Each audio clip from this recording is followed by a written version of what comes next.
Halo semuanya, selamat datang di era globalisasi. Sekolah bukan hanya tempat belajar, tapi juga tempat menumbuhkan potensi dan karakter setiap siswa. Disinilah para generasi muda ditempa bukan hanya untuk cerdas dalam ilmu pengetahuan, tetapi juga siap menghadapi tantangan zaman. Hari ini kita hidup di era yang luar biasa, era kecerdasan artifisial.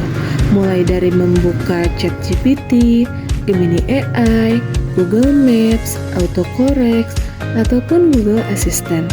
Semuanya adalah bukti bahwa teknologi pintar kini sudah menjadi bagian dari kehidupan sehari-hari. Lalu, bagaimana dengan siswa kita? Mereka adalah generasi yang tumbuh bersama teknologi, yang tidak hanya dituntut untuk melek digital, tetapi juga bijaksana dan memanfaatkannya. Oleh karena itu, melalui pendidikan yang holistik, siswa dibekali dengan ilmu, karakter, dan keterampilan abad 21, agar mereka siap menjadi generasi masa depan yang tidak hanya pintar, tapi juga mampu memberikan manfaat bagi masyarakat di tengah perkembangan AI. Assalamualaikum warahmatullahi wabarakatuh.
Nadia Zahra, Zulfa, Alma, Bella, Aulia, Sarah, Ilona, Putri, Reski, Hadir Miss.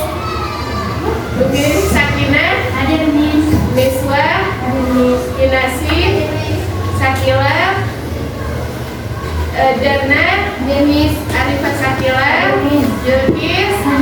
Ya, oke. Tadi yang nggak hadir Sakila ya. Iya, Kenapa sakit? Iya, Miss. Kita doakan semoga Sakila cepat Sembuh.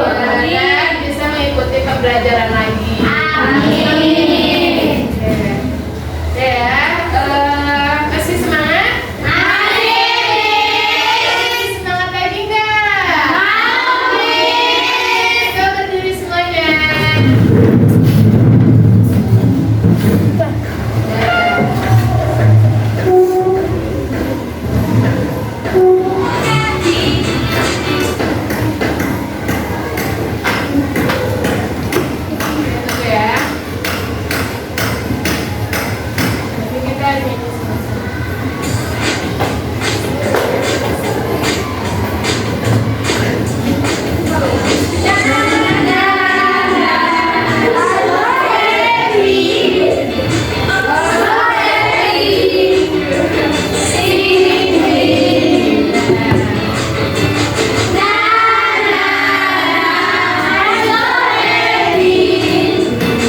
komputasi, seperti dekomposisi, pola, abstraksi, dan algoritma. Iya, ada dekomposisi, abstraksi, ada algoritma, dan pattern organization, recognition. Terus ada juga literasi digital. Apa itu literasi digital? Literasi digital itu kemampuan untuk mengakses informasi, menggunakan informasi teknologi digital secara bijak, etis, dan aman. Coba siapa yang bisa mengulangi? Nadia, Nadia, apa itu? Literasi digital adalah kemampuan untuk mengakses, mengevaluasi, menggunakan, dan membuat informasi melalui teknologi digital secara bijak, etis, dan aman. Iya, oke bagus. Oke, tepuk tangan buat semuanya. Nah, karena ini ya kemarin kita udah belajar tentang literasi digital, berpikir komputasional dan literasi digital. Nah, hari ini kita akan belajar tentang etika dan resiko kecerdasan artifisial. Oke, nah tujuan pembelajaran hari ini yaitu yang pertama, ini ada peserta didik mampu menjelaskan tentang kecerdasan artifisial, generatif, dan implementasinya. Yang kedua, peserta didik mampu mencontohkan dan melengkapi implementasi kecerdasan artifisial generatif dalam kehidupan sehari-hari. Yang ketiga, peserta didik mampu mencontohkan aktivitas penerapan kecerdasan artifisial generatif dalam bidang pendidikan. Yang keempat, peserta didik mampu menyimpulkan etika resiko kecerdasan artifisial generatif. Nah, itu ya. Oke. Nah, sekarang sebelum ke materi di sini kita main kuis dulu ya. Coba apa yang dimaksud dengan AI generatif? Yang mana? Coba yang bisa yang jawab? Yang bisa yang jawab ya? Apa itu kecerdasan? Iya, coba kita lihat ya. Itu AI generatif, kecerdasan buatan bagus. Oke, next ya, coba. Oh, ini sama. Tadi apa yang dimaksud dengan AI generatif? Kecerdasan buatan bisa menciptakan sesuatu yang baru. Oke, good. Oke. Ketiga, contoh ruang lingkup AI generatif adalah yang mana? Yang mana? Yang ungu. Yang mana ini? Dua kunci publik dan liar. Betul. Jadi contoh ruang lingkup AI generatif itu yang tadi ya bisa buat video, musik ataupun gambar. Kayak aplikasi AI generatif yang bisa membuat gambar dari teks apa tuh? Canva AI. Pernah pakai Canva AI nggak? Pernah. Iya. Oke, yang keempat, yang kelima, manfaat AI generatif bagi siswa apa tuh? Membuat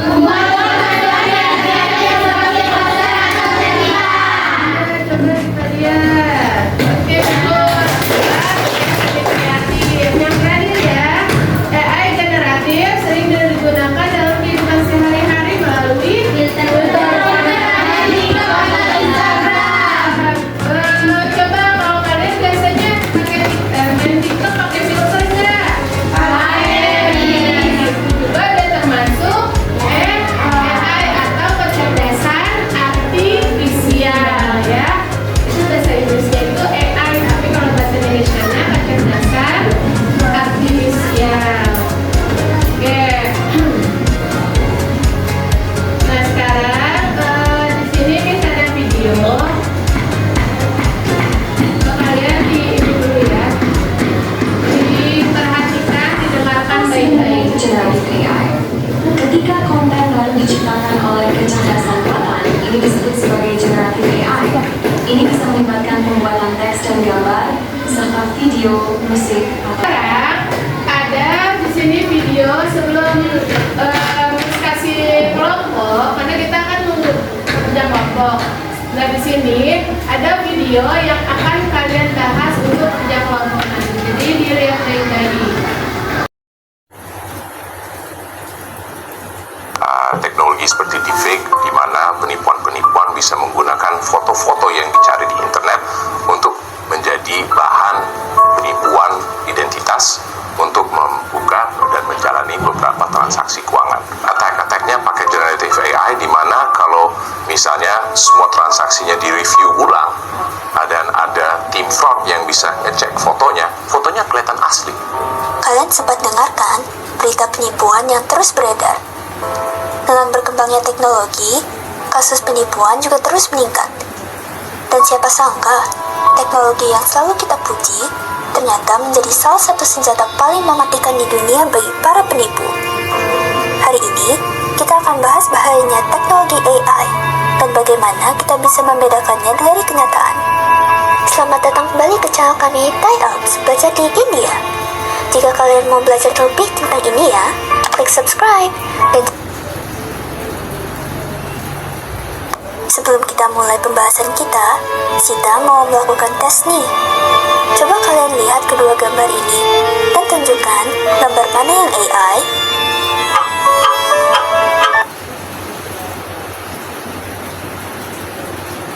Nah, kenapa sih kita harus sangat berhati-hati dengan AI? Kita ada dalam dunia yang teknologinya sudah maju.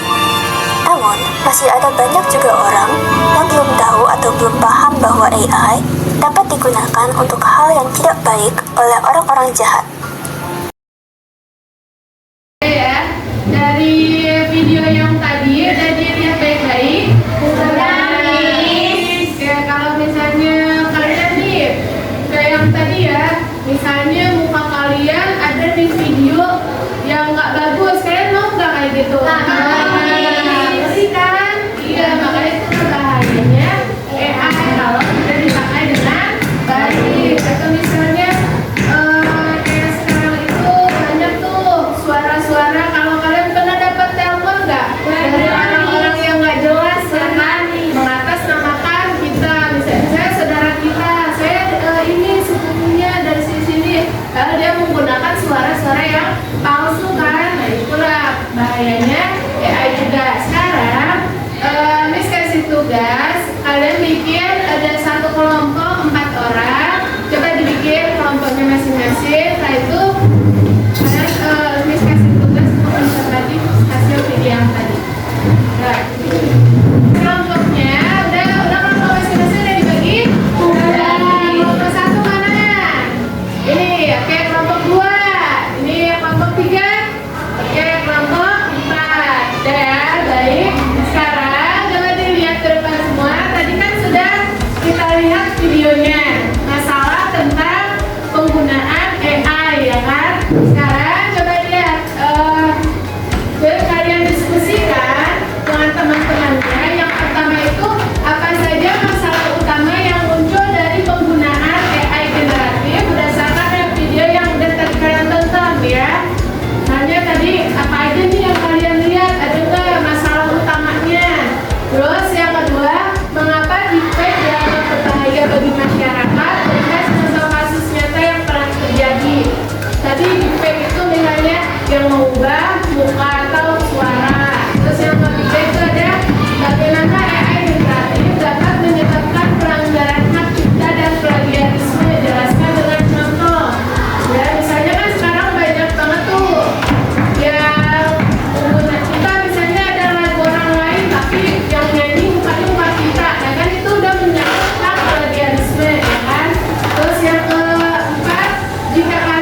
bisa menyebarkan hoaks dan merusak reputasi seseorang. 2. Plagiarisme dan hak cipta.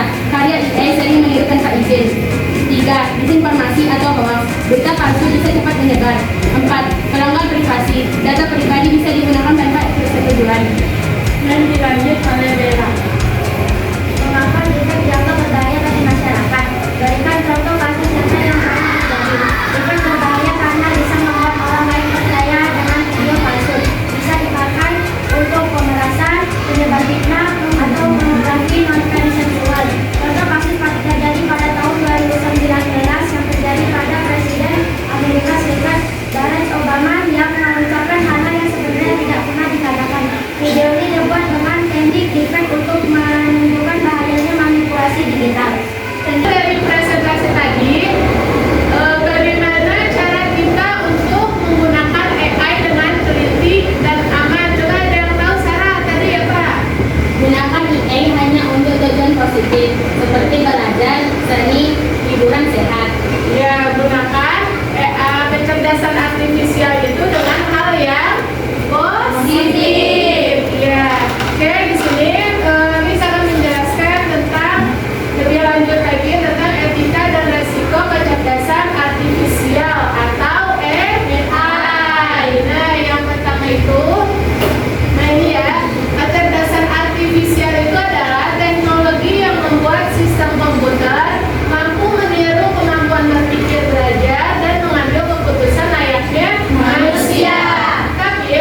industri